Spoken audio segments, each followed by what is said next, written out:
की जय। बोलो विष्णु भगवान की जय। मैं अब आप सबके सामने सत्यनारायण व्रत कथा कहने जा रही हूँ। श्री विष्णु भगवान की जय। पहला अध्याय।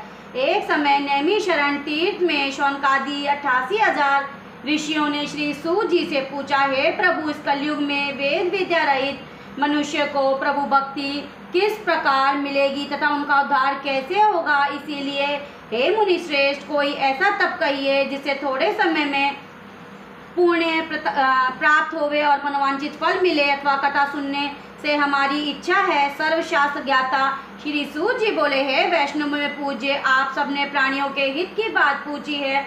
अब मैं उस समय शेष व्रत को आप लोगों से करूंगा जिस व्रत को नारद जी ने लक्ष्मी नारायण से पूछा था और लक्ष्मीपति ने मुनि श्रेष्ठ नारद से कहा था। सो ध्यान से सुनो। एक समय योगीराज नारद जी दूसरों के हित की इच्छा से अनेक लोकों में घूमते हुए मृत्युलोक में आ पहुँचे। यहाँ अनेक योनियों में जन्मे हुए प्राय सभी मनुष्य को अपने कर्मों द्वारा अनेकों दुखों से पीड़ित देखकर सोचा, किस यत्न के करने से निश्चय ही प्राणियों के दुखों का नाश हो सकेगा। ऐसा मन में सोचकर विष्णु लोक को गए। वहाँ श्वेत वर्ण और 4 भुजाओं वाले देवों के ईश नारायण को देख उनके हाथों में शंख चक्र गदा और पद थे तथा वरमाला पहने हुए थे। स्तुति करने लगे, हे भगवान, आप अत्यंत शक्ति से संपन्न है। मन तथा वाणी भी आपको नहीं पा सकती। आपका आदि मध्य अंत नहीं है।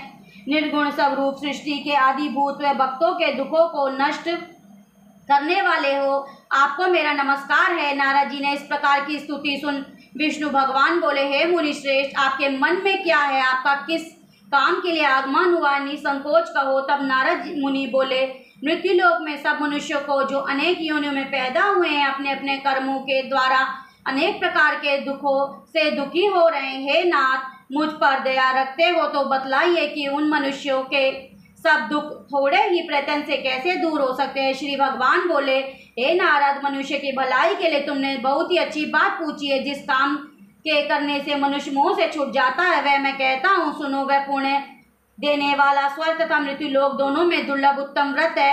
आज मैं प्रेमवश होकर तुमसे कहता हूँ, सत्यनारायण का यह व्रत अच्छी तरह विधि पूर्वक करके मनुष्य आयु प्रयत्न या सुख भोग कर मरने पर मोक्ष को प्राप्त होता है।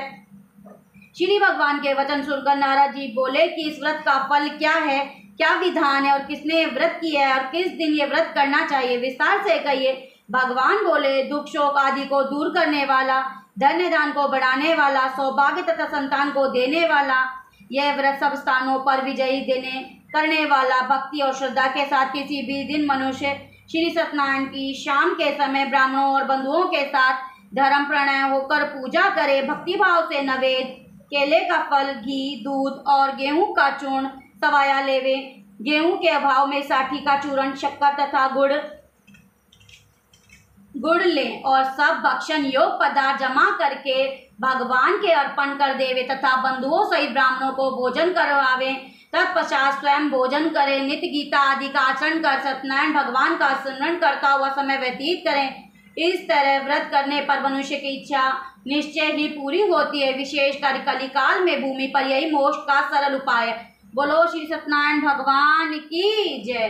दूसरा दर्शी सूत जी बोले, हे ऋषियों, जिसने पहले समय में इस व्रत को किया है उसका इतिहास कहता हूँ, ध्यान से सुनो।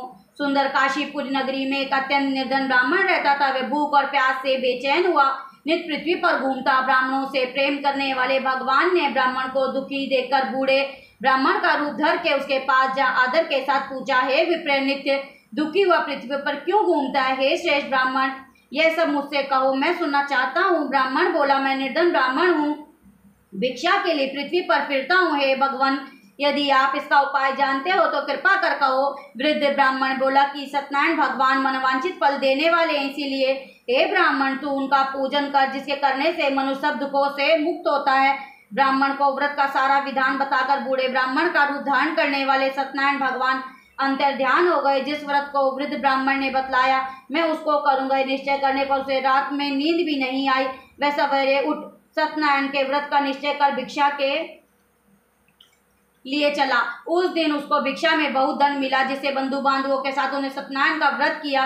इसके करने से वह ब्राह्मण सब दुखों से छुटकर अनेक प्रकार की संपत्तियों से युक्त हुआ। उस समय वह ब्राह्मण हर मास व्रत करने लगा। इस तरह सत्यनारायण भगवान के व्रत को जो करेगा वह सब पापों से छुटकर मोक्ष को प्राप्त होगा। आगे जो पृथ्वी पर सत्यनारायण का व्रत करेगा वह मनुष्य सब दुखों से छूट जाएगा। इस तरह नारद जी ने नारायण का कहा हुआ ये व्रत मैंने तुमसे कहा है विप्र, मैं अब और क्या कहूँ। ऋषि बोले, हे मुनीश्वर, संसार में इस ब्राह्मण से सुनकर किस किस ने ये व्रत किया है, हम वह सब सुनना चाहते हैं, किसके लिए हमारा मन में श्रद्धा है। सूत जी बोले, हे मुनियों, जिसने ये व्रत किया है वह सब सुनो। एक समय ब्राह्मण धन्य ऐश्वर्य के अनुसार बंधु बांधवों के साथ व्रत करने को तैयार हुआ।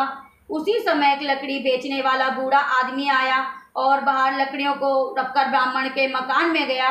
प्यास से हुए दुखी लकड़हारा को व्रत देते देख ब्राह्मणों ने नमस्कार कर कहने लगा, आप यह क्या कर रहे हैं और इसे करने से आपको क्या फल मिलता है, कृपा करके मुझसे कहो। ब्राह्मण ने कहा, सब मनोकामनाओं को पूर्ण करने वाला यह सत्यनारायण भगवान का व्रत है, इसकी कृपा से मेरे यहाँ धन आदि की वृद्धि हुई है। ब्राह्मण ने इस व्रत के बारे में जानकर लकड़हारा बहुत प्रसन्न हुआ। चरणामृत ले प्रसाद खाने के बाद अपने घर को गया। लकड़हारे ने अपने मन में इस प्रकार का संकल्प किया कि आज ग्राम में लकड़ी बेचने से जो धन मिला है उसी से सत्यनारायण देव का उत्तम व्रत करूंगा। यह मन में विचार कर वह बूढ़ा आदमी लकड़ियां अपने सिर पर रखकर जिस नगर में धनवान लोग रहते थे वह सुंदर नगर में गया। उस रोज वहां उसे लकड़ियों का दाम पहले से भी चौगुना मिला। वह बूढ़ा लकड़हारा दाम ले अति प्रसन्न होकर पक्के केले की फली, शक्कर, घी, दूध, दही, गेहूं का चूर्ण आदि इत्यादि सत्यनारायण भगवान के व्रत की कुल सामग्रियों को लेकर अपने घर गया। फिर उसने अपने भाइयों को बुलाकर विधि के साथ भगवान की पूजन और व्रत किया। इस व्रत के प्रभाव से बूढ़ा लकड़हारा धन और पुत्र आदि से युक्त और संसार में समस्त सुख भोगकर वैकुंठ को चला गया। श्री सत्यनारायण भगवान की जय। तीसरा अध्याय। सूत जी बोले, हे श्रेष्ठ मुनियों, अब आगे की कथा कहता हूँ सुनो। पहले समय में उल्का नाम का एक बुद्धिमान राजा था। वह सत्यवक्ता और जितेंद्र था। प्रतिदिन वह देव स्थानों पर जाता और गरीबों को धन देकर उनके कष्ट दूर करता। उसकी पत्नी कमल के समान मुख वाली और सती साध्वी भद्रशिला नदी के तट पर दोनों ने श्री सत्यनारायण का व्रत किया। उस समय वहाँ एक साधु वैश्य आया। उसके पास व्यापार के लिए बहुत सा धन था। वह नाव को किनारे पर ठहरा कर राजा के पास आ गया और राजा को व्रत करते हुए देखकर विनय के साथ पूछने लगा, हे राजन, भक्ति उचित से ये सब आप क्या कह रहे हैं? मेरी सुनने की इच्छा है, सो आप मुझे बताइए। राजा बोला, हे साधु, अपने बांधवों के साथ पुत्र आदि की प्राप्ति के लिए मां शक्तिवान सत्यनारायण भगवान का व्रत पूजन किया जा रहा है। राजा के वचन सुनकर साधु आदर से बोला, हे राजन, मुझसे इसका सब विधान कहो, मैं आपके कथानुसार व्रत को करूंगा। मेरे भी कोई संतान नहीं और इससे निश्चय ही होगी। राजा ने सब विधान सुन व्यापार से निवृत्त हुए आनंद के साथ घर गया। साधु ने अपनी स्त्री से संतान देने वाले इस व्रत का समाचार सुनाया और कहा कि जब मेरे संतान होगी मैं इस व्रत को करूंगा। साधु ने ऐसे वचन अपनी स्त्री लीलावती से कहे। एक दिन उसकी स्त्री लीलावती पति के साथ आनंदित होकर संसारिक धर्म में प्रवृत्त होकर सत्यनारायण भगवान की कृपा से गर्भवती हो गई और 10वें महीने में उसे एक सुंदर कन्या का जन्म हुआ। दिनों दिन वह इस तरह बढ़ने लगी जैसे शुक्ल पक्ष की चंद्रमा बढ़ता है।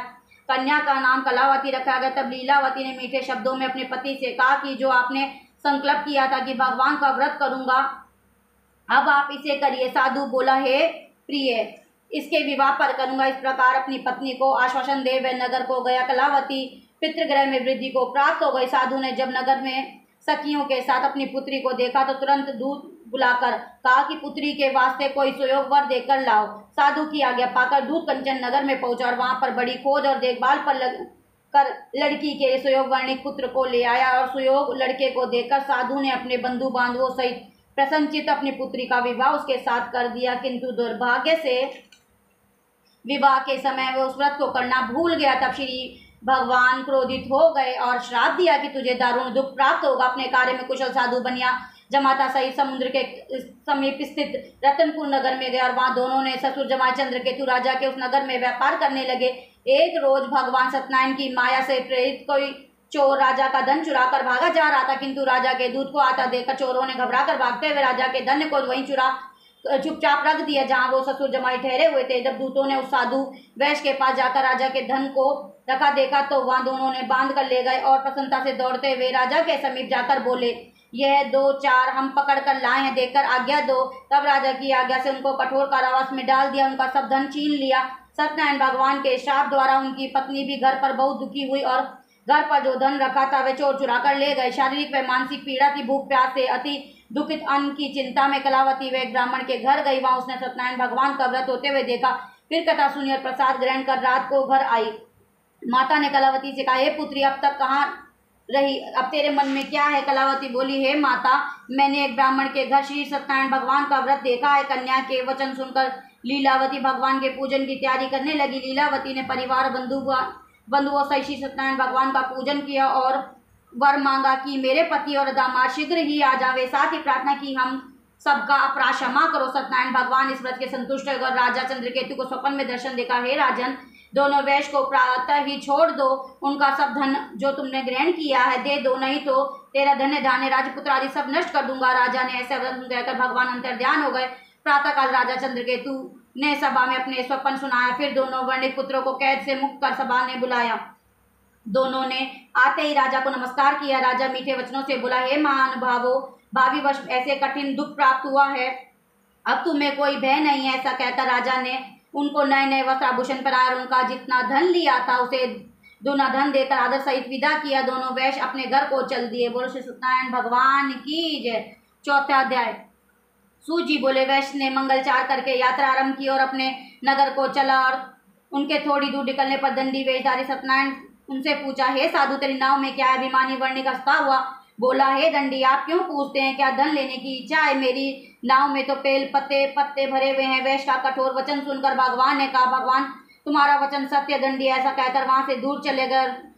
कुछ दूर जाकर समुद्र के किनारे बैठ गए। दंडी के जाने पर वैश्य ने नित्य क्रिया करने के बाद नाव को ऊंची उठी देखकर अचंबा किया और नाव में बेल पत्ते आदि देकर मूर्छित हो जमीन पर गिर पड़ा। फिर मूर्छा खुलने पर अत्यंत शोक प्रकट करने लगा। तब उसका दामाद बोला कि आप शोक ना करें, यह दंडी का श्राप है, अंत उसकी शरण में चलना चाहिए, तब हमारी मनोकामना पूर्ण होगी। दामाद के वचन सुन दंडी के पास पहुंचा और भक्ति भाव से नमस्कार बोला, मैंने जो आपसे अत्यंत असत्य वचन कहे थे उनको क्षमा करो। ऐसा कहकर माँ शोकातुर हो रोने लगा। दंडी भगवान बोले, हे वर्णिक पुत्र, अब मेरी आज्ञा से बार बार तुझे दुख प्राप्त हुआ है, तू मेरी पूजा से विमुख हुआ। साधु बोला, भगवान आपकी माया से मोहित ब्रह्मा आदि भी आपके रूप को नहीं जानते, तब मैं अज्ञानी कैसे जान सकता हूँ? आप प्रसन्न होइए, मैं सामर्थ्य के अनुसार आपकी पूजा करूंगा, मेरी रक्षा करो, मैं पहले के समान नौका में धन भर दो। अब उसके भक्ति वचन सुनकर भगवान प्रसन्न और इच्छा अनुसार वर देकर अंतर्ध्यान हो गए। तब उन्होंने नाव पर आकर देखा कि नाव धन से परिपूर्ण है। फिर वह भगवान सत्यनारायण का पूजन कर साथियों सहित अपने नगर को चला। अब अपने नगर को निकट पहुंचा। तब दूत को घर भेजा। दूत ने साधु के घर जा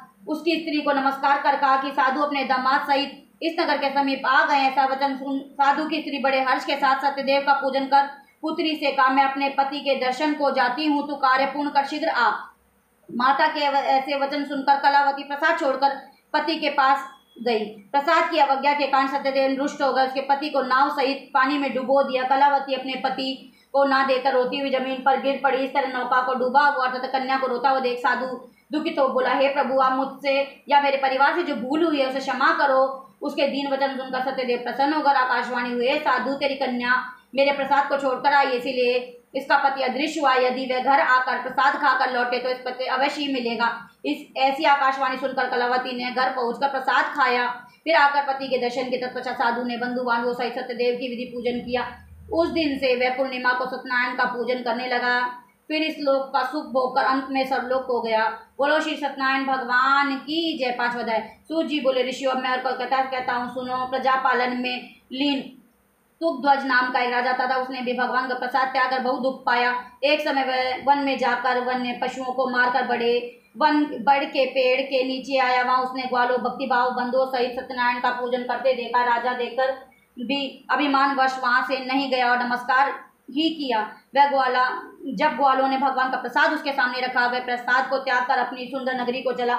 वहीं उसने अपना सब कुछ नष्ट पाया तो वह जान गया कि सब भगवान ने किया। तब विश्वास कर ग्वालों के पास समीप गए और विधि पूर्वक पूजन कर प्रसाद खाया तो सत्यदेव की कृपा से पहले जैसा था वैसा ही और दीर्घकाल तक सुख भोगकर अंत में मरने पर स्वर्लोक हो गया। जो मनुष्य इस परम दुर्लभ व्रत को करेगा, भगवान की कृपा से उसे धन्य धान की प्राप्ति होगी। निर्धन वह बंदी बंधन से मुक्त होकर निर्भय हो जाता है। संतानहीन को संतान प्राप्ति होती है और सब मनोरथ पूर्ण होकर अंत में वैकुंठ धाम को जाता है। जिन्होंने पहले इस व्रत को किया है, अब मैं उसके दुर्जन्म की कथा कहता हूँ। वृद्ध शतानंद ब्राह्मण ने सुदामा जन्म मोक्ष को पाया। उल्पव नामक राजा दशरथ को होकर वैकुंठ को प्राप्त हुआ। साधु नाम के वैश्य ने मोर ध्वज बनकर अपने पुत्र को और आरे से चीर मोक्ष को प्राप्त किया। महाराज तुंगध्वज ने स्वयं भू होकर भगवान में भक्ति युक्त कर्म मोक्ष को प्राप्त किया। बोलो श्री सत्यनारायण भगवान की जय। अगर मुझसे कुछ भी कथा के अंदर कुछ भी गलती त्रुटियां हुई है उसके लिए मैं क्षमा चाहती हूँ। बोलो श्री सत्यनारायण भगवान की जय, विष्णु भगवान की जय।